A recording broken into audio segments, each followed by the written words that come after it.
HS2 has been around forever and has been a talking point for many years, with little ever being done about it.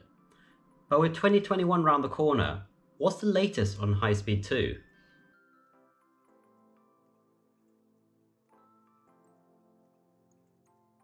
So for those of you that don't know what HS2 is, it stands for High Speed 2, which is the second high-speed rail link in the UK and a multi-billion pound project. It's aimed to link London and the north of England and is advertised as a state-of-the-art high-speed rail link, connecting most of the UK together and rebalancing the economy. It's aimed to integrate with multiple other projects, including the Midlands Rail project and the Northern Powerhouse Rail, which you can go see another video in one of these corners. So the route is split into two phases. Phase 1 is between London and Birmingham, which is planned for completion between 2029 and 2031, while Phase 2 is split into two different sections. 2A will run from the West Midlands to Crewe, along roughly the West Coast Main Line, and 2B will run from the West Midlands to Leeds and also from Crewe to Manchester, and is planned to open between 2035 and 2040. Christ, I'll be over 45 by then. So yes, we've got a while to wait. A long while, admittedly. But construction has started, so there is hope. There is hope, right? Well, let's hope so. Well, that's still to be seen. But with Phase 1 being approved and currently being constructed, Phase 2 is what's posing the problem, with some of the biggest news being the shortening of the route, particularly the eastern section, so it'll be limited at East Midlands Parkway instead of heading up to Leeds and the East Coast Main Line, and that's a big distance to cut off. So why now? Well, connectivity is key, as well as global status. So the UK has always been at the forefront of railways, dating back to as early as 1825. The UK was also the first country to develop the advanced passenger train, which are those tilting trains you get, now adopted throughout the world. Currently though, the UK has noticeably slipped down the rankings. Our top speed today is 125 mph on the HS2s as well as the Class 800s, which is the same speed we obtained in 1976. And this is significantly less than our global counterparts. I mean, Japan were operating the Shinkansen back in the 1960s, and this was capable of running than our 125 mph, now reaching speeds of 200. Germany, Spain and France also have extensive networks of high-speed routes, running at roughly the same speed. And of course China. China has some of the fastest high-speed trains in the world, with mind-boggling speeds of 220 mph. But the UK is planning to top this, with our new high-speed 2 trains planned to run at 225 mph, which is 362 kilometers an hour. At the current time of filming, this will be the fastest operational high-speed train carrying passengers in Europe. Although, let me add, it's only 2 kilometers faster than the current HEV trains running in Italy now. So we're more than likely going to be outdone in the next couple years. So is it worth the extra cost then? And speaking of cost, they are astronomical. To compare it, I made this little chart of some of the most expensive projects I could find in the UK. The most expensive Highways England's one I could find was a road upgrade on the A14 around Cambridge, which cost £1.5 billion. East-West Rail, which I made a video on, is expected to cost £5 billion, whilst HS1, which connects St Pancras down to the Channel Tunnel, cost £5.8 billion. So these are some big numbers, but it gets higher. The Heathrow expansion is expected to cost £14 to £18 billion, and even Crossrail and the Elizabeth line, which is currently on track to cost £18.25 billion.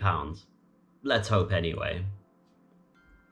But HS2 is meant to cost £36 billion in 2010.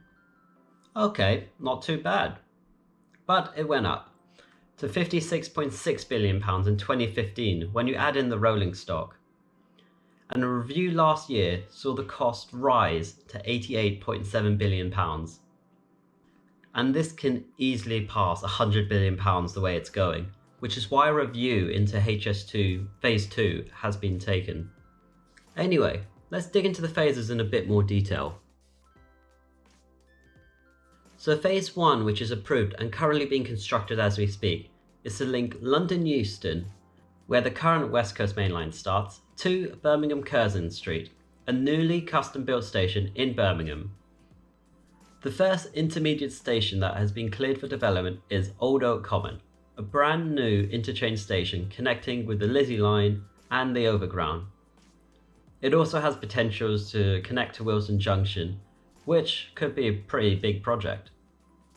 It continues in a tunnel underneath the capital's western suburbs before emerging onto a viaduct and crossing the Colne Valley, which is the longest viaduct in the UK should it be built, at 3.4 kilometres, before diving back into a tunnel underneath the M25. It then surfaces at the edge of the Chiltern Hills, slaloming its way to Birmingham around Bicester, Banbury and Coventry. The second intermediate station, creatively named Interchange, will be built. The idea is that this station will serve Solihull, Birmingham Airport and the NEC, hopefully with the people carrier that currently exists and is planned to be extended. From here, the tracks will continue a couple miles north, where it will split into two sections at the named Delta Junction. This will have 7 bridges and viaducts spanning 3 railways, 8 roads, 6 rivers and canals, along with the M6 and M42 motorways.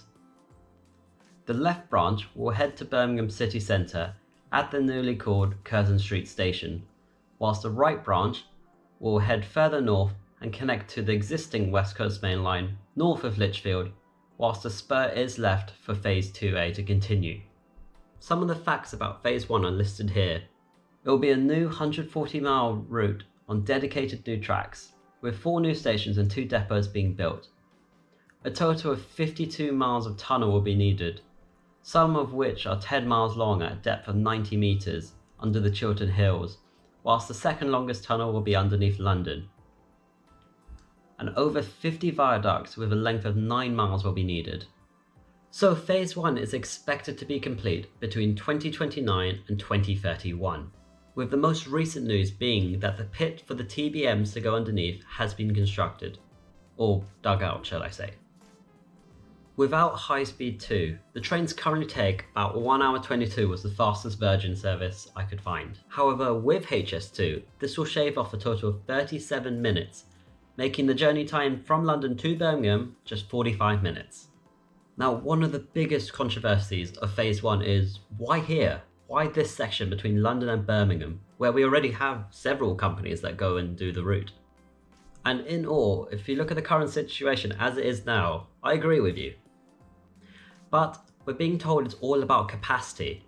And whilst there's no need for it now, if you think 20-30 years in the future, London's population is expected to grow by maybe 1 or 2 million, the north of England is expected to grow by a couple million, and the trains we have now are running at capacity. So new tracks and new trains are probably going to be needed in 20-30 years, so we need to deal with this situation now.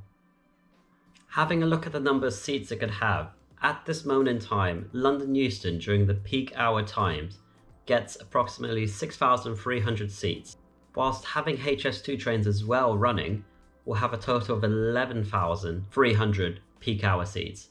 And this is a 76% increase, which is enormous. And imagine how many more people you'll get standing. It will also give the opportunity for freight trains to run more often on the current West Coast Main Line, whilst passengers take the faster route.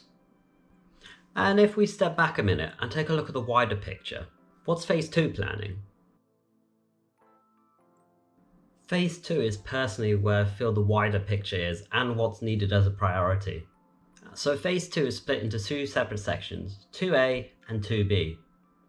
Section 2A is relatively short and will join the spur of Phase 1 and head to Crewe, where Phase 2B will take over, heading up to Manchester.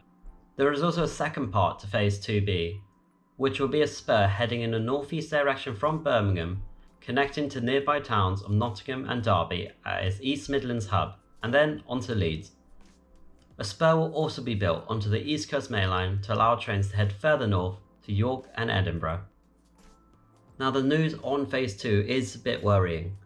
So the NIC, which is the National Infrastructure Commission, has suggested a series of options to help reduce cost of Phase 2, some of which involve completely removing half the line. So I'm going to try find the document and maybe do another video on that.